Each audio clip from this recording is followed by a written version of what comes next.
conseil ou 7 astuces, un peu comme vous voulez, pour votre chiot. Donc c'est des choses qu'on ne m'a pas forcément dites quand j'ai eu Liska, que j'aurais bien aimé qu'on me dise. Donc voilà, je vous transmets un peu ce que je sais et ce qui pourrait vous servir. Alors, le premier conseil que je peux vous donner, c'est de ne surtout pas porter votre chiot. Petit ou grande race, c'est très mignon un petit chiot, c'est tout mini, voilà. Vous avez... Bon alors ça c'est Liska là qui... En gros, il y a le trépied qui la bloque, elle peut pas passer comme elle veut, du coup elle râle, voilà. Faut l'excuser. Donc ce que je disais, c'est qu'un petit chiot, c'est tout mignon, on a toujours envie de le prendre dans ses bras, on a toujours envie de lui faire des câlins et tout ça, sauf que c'est une très mauvaise habitude à ne pas prendre. Alors pour les grosses races, très vite vous allez perdre cette habitude parce que vers les 3 mois, 4 mois, ils vont commencer à être bien lourds. Mais alors pour les petits, notamment les Chihuahuas, les Yorkshire ou les toutes petites races comme ça va être plus compliqué de perdre cette mauvaise habitude.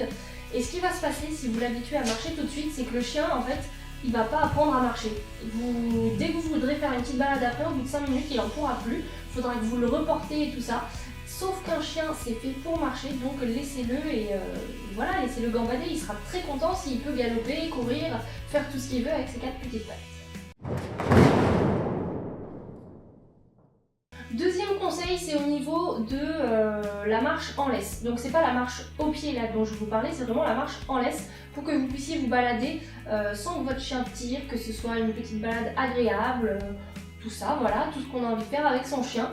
Donc mon deuxième conseil en fait, c'est que quand votre chien tire de trop sur la laisse et que vous, c'est parce que vous lui avez demandé, vous vous arrêtez et vous attendez que le chien s'assoie ou recule de lui-même, enfin qu'il détende la laisse en fait. Comme ça, et une fois que la laisse sera détendue, là vous pourrez repartir et en fait votre chien petit à petit va comprendre que quand la laisse elle est trop tendue, on n'avance plus, donc il va arrêter ce mauvais comportement. Troisième conseil que je peux vous donner, c'est au niveau du rappel. Alors quand on a un chien qui est chiot, il n'est pas forcément très attentif à nous, il a envie de découvrir le monde et tout ça. Donc ça c'est un conseil qui s'applique aussi quand on a un chien adulte, hein, c'est pas que quand on a un chiot. Donc en fait, si vous lâchez votre chien, que vous l'appelez et qu'il ne revient pas, surtout n'allez pas vers lui. S'il ne revient pas, et vous partez dans l'autre direction, vous vous cachez, vous faites quelque chose pour que votre chien vous perde de vue. Et en fait un chien d'instinct ne va pas vouloir perdre son maître, donc il va vouloir vous retrouver forcément.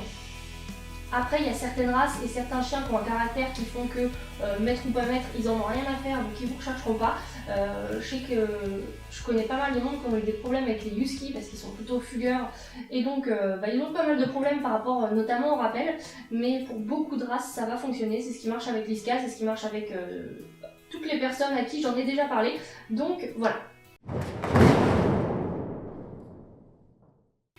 Conseil, ça va être pour tout ce qui concerne le mordillage de votre chiot. Quand il mord quelque chose qu'il n'a pas le droit, que ce soit une paire de chaussures, que ce soit un coin de table, que ce soit un bout de meuble, que ce soit un papier journal, n'importe quoi, et que vous ne voulez pas qu'il mange cette chose-là, c'est un peu compliqué à dire. Eh bien, vous lui prenez, vous lui dites non, pour qu'il comprenne bien qu'il n'a pas le droit. Et ce que vous faites là, c'est que vous prenez un jouet que vous lui avez acheté qui peut mordre. Un jouet qui a été spécialement acheté pour qu'il puisse faire ses dents, parce qu'un chiot a besoin de mordre, c'est juste pour faire ses dents, parce que sinon il a mal aux dents comme un bébé. Donc voilà. Cinquième conseil, ça va être à propos de la solitude du chien. Donc, dans toutes mes vidéos, je vous conseille plutôt d'acquérir votre chiot quand vous êtes assez disponible, que ce soit pendant des congés, pendant un week-end, pendant je sais pas quoi, mais que vous soyez plutôt assez disponible pour lui.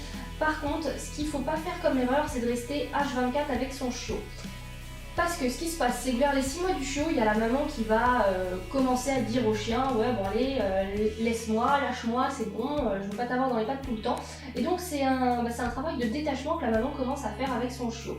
Le truc, c'est que si vous, après, quand vous l'avez à 8-9 semaines, vous passez tout votre temps avec lui, il va se rattacher à vous. Ça va éventuellement créer de l'hyperattachement, ce qu'on ne recherche pas, et même à moins grosse échelle, ça va créer un fort attachement entre vous et le chien, mais c'est pas un bon attachement. C'est pas le lien qu'on a envie de créer avec son chien en fait.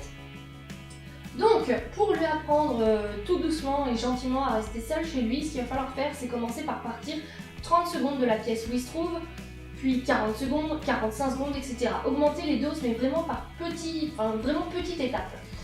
Donc vous faites ça, après vous passez à 1 minute, 5 minutes, 10 minutes, un quart d'heure, et comme ça, si vous l'avez eu un week-end, et ben le lundi matin, votre chien il n'est pas d'une minute à l'autre tout seul pendant une journée en fait.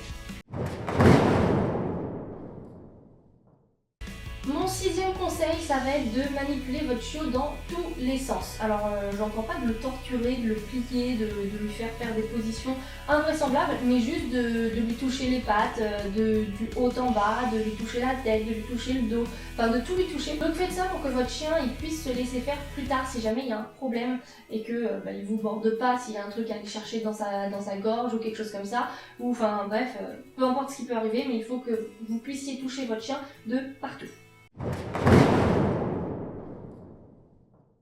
Et alors mon dernier conseil, ça va être d'emmener son chiot partout, dans des centres équestres, des fermes, des sorties d'école, je sais pas, là c'est la période de Noël, des marchés de Noël, des endroits où il va voir plein de choses, où il va entendre plein de bruits, il va voir plein d'objets différents, plein d'ambiances différentes, pour que il ait vu un maximum de choses et qu'en grandissant il n'ait pas peur de tel ou tel truc, et vous puissiez passer les meilleurs moments possibles avec votre petit chien. Donc voilà, c'était tous mes petits conseils pour bien commencer la vie avec votre chiot. J'espère qu'ils vous serviront et on se retrouve dans une prochaine vidéo. Bye!